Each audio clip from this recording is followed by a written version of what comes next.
ಇನ್ನು ದಸರಾ ಉದ್ಘಾಟನೆಗೆ ಈ ಬಾರಿ ಲೇಖಕಿ ಬಾನು ಮುಷ್ತಾಕ್ ಅವರನ್ನ ಆಯ್ಕೆ ಮಾಡಿದ್ದಾರೆ. ಆದರೆ ಇದಕ್ಕೆ ಅಸಮಾಧಾನ ವ್ಯಕ್ತಪಡಿಸಿದ್ದಾರೆ ಪ್ರತಾಪ್ ಸಿಂಹ. ಮಾಜಿ ಸಂಸದ ಪ್ರತಾಪ್ ಸಿಂಹ ಅಸಮಾಧಾನ ವ್ಯಕ್ತಪಡಿಸಿ ಒಂದು ವಿಡಿಯೋ ಹರಿಬಿಟ್ಟಿದ್ದಾರೆ. ಅದರಲ್ಲಿ ಕನ್ನಡವನ್ನ ಭುವನೇಶ್ವರಿ ಅಂತ ಹೇಳಿ ಒಪ್ಪದ ಬಾನು ಮುಷ್ತಾಕ್ ಅವರು ತಾಯಿ ಚಾಮುಂಡೇಶ್ವರಿಯನ್ನ ಒಪ್ಪಿ ಪುಷ್ಪಾರ್ಚನೆ ಮಾಡ್ತಾರಾ, ನಾಡದೇವತೆಯಾಗಿ ಒಪ್ಪಿ ಪುಷ್ಪಾರ್ಚನೆಯನ್ನ ಅವರು ಮಾಡ್ತಾರಾ ಅಂತ ಹೇಳಿ ಸಾಮಾಜಿಕ ಜಾಲತಾಣದಲ್ಲಿ ಪ್ರತಾಪ್ ಸಿಂಹ ಪ್ರಶ್ನೆ ಮಾಡಿದ್ದಾರೆ. 2023ರ ಜನಸಾಹಿತ್ಯ ಸಮ್ಮೇಳನದ ಒಂದು ವಿಡಿಯೋವನ್ನು ಇವರು ಪೋಸ್ಟ್ ಮಾಡಿದ್ದಾರೆ. ಇದರಲ್ಲಿ ಬಾನು ಮುಷ್ತಾಕ್ ಅವರ ಭಾಷಣದ ಒಂದು ವಿಡಿಯೋ ಪೋಸ್ಟ್ ಮಾಡಿದ್ದಾರೆ. ಕನ್ನಡದ ಬಾವುಟದ ಬಗ್ಗೆ ಬಾನು ಮುಷ್ತಾಕ್ ಅವರು ತಮ್ಮ ಅಸಮಾಧಾನವನ್ನು ಆ ಟೈಮ್ನಲ್ಲಿ ವ್ಯಕ್ತಪಡಿಸಿದ್ರು ಅಂತ. ಆ ಅಸಮಾಧಾನ ಹೊರಹಾಕಿದಂತಹ ಲೇಖಕಿ ಬಾನು ಮುಷ್ತಾಕ್ ಅವರು ಈಗ ಈ ದಸರಾ ಉದ್ಘಾಟನೆಗೆ ಚಾಮುಂಡೇಶ್ವರಿಗೆ ಪೂಜೆ ಮಾಡಿ ಉದ್ಘಾಟನೆಯನ್ನು ಮಾಡ್ತಾರಾ, ಯಾಕಿಂಥವ್ರನ್ನ ಆಯ್ಕೆ ಮಾಡಬೇಕಿತ್ತು ಅನ್ನುವಂಥದ್ರ ಬಗ್ಗೆ ಪ್ರಶ್ನೆ ಮಾಡಿದ್ದಾರೆ ಮಾಜಿ ಸಂಸದ ಪ್ರತಾಪ್ ಸಿಂಹ.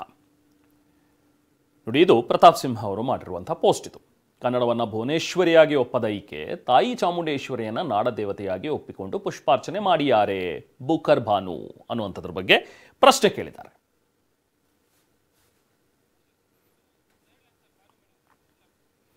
ಇದಕ್ಕೆ ಅವ್ರು ಕೊಟ್ಟಿರುವಂತಹ ರೀಸನ್ ಅಂದರೆ, ಲಾಸ್ಟ್ ಟೈಮ್ ಅವರು ಸಾಹಿತ್ಯ ಸಮ್ಮೇಳನವನ್ನು ಉದ್ಘಾಟನೆ ಮಾಡುವಂಥ ಸಂದರ್ಭದಲ್ಲಿ 2023ರಲ್ಲಿ ಆಗ ಅವ್ರು ಮಾಡಿದಂಥ ಒಂದು ಭಾಷಣ. ಆ ಭಾಷಣದ ತುಣುಕನ್ನು ಕೂಡ ಇದಕ್ಕೆ ಅಟ್ಯಾಚ್ ಮಾಡಿದ್ದಾರೆ. ಕನ್ನಡವನ್ನು ಬಿಳಿಮೆಲೆ ಸರ್ ಅವರು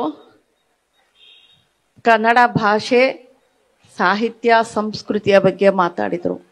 ಕನ್ನಡ ಭಾಷೆಯ ಬಗ್ಗೆ ಒಬ್ಬ ಅಲ್ಪಸಂಖ್ಯಾತ ಮಹಿಳೆಯಾಗಿ ನನ್ನ ಗ್ರಹಿಕೆ ಏನು ಅನ್ನೋದನ್ನು ನಿಮ್ಮ ಎದುರಿಗೆ ಇಡ್ತೀನಿ. ನಿಮ್ಗೆ ಇಷ್ಟ ಆಗತ್ತೋ ಕಷ್ಟ ಆಗತ್ತೋ ನನಗೆ ಗೊತ್ತಿಲ್ಲ.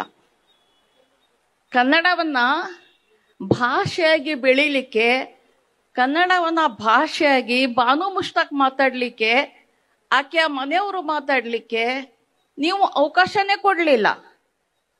ಕನ್ನಡ ಭುವನೇಶ್ವರಿಯಾಗಿ ಮಾಡಿಬಿಟ್ರಿ. ಕೆಂಪು ಮತ್ತು ಹಳದಿ ಅರಿಶಿನ ಕುಂಕುಮದ ಬಾವುಟವನ್ನ ಹಾಕಿ, ಅರಿಶಿನ ಕುಂಕುಮದಲ್ಲಿ ಆಕೆಯನ್ನ ಲೇಪಿತಳನ್ನಾಗಿ ಮಾಡ್ಬಿಟ್ಟು ಆಕೆಯನ್ನ ಕರ್ಕೊಂಡೋಗಿ ಮಂದಾಸನದ ಮೇಲೆ ಕೂರಿಸ್ಬಿಟ್ರಿ. ನಾನು ಎಲ್ಲಿ ನಿಲ್ಲಬೇಕು? ನಾನು ಏನನ್ನ ನೋಡಬೇಕು? ನಾನು ಹೇಗೆ ಇನ್ವಾಲ್ವ್ ಆಗಬೇಕು? ನನ್ನ ಹೊರಗಟ್ಟುವಿಕೆ ಇವತ್ತಿಂದ ಅಲ್ಲ, ಯಾವತ್ತಿನಿಂದಲೋ ಆರಂಭ ಆಯಿತು, ಇವತ್ತು ಪೂರ್ಣಗೊಳ್ತಾ ಇದೆ ಅಷ್ಟೇ. ಈ ವಿಷಯಕ್ಕೆ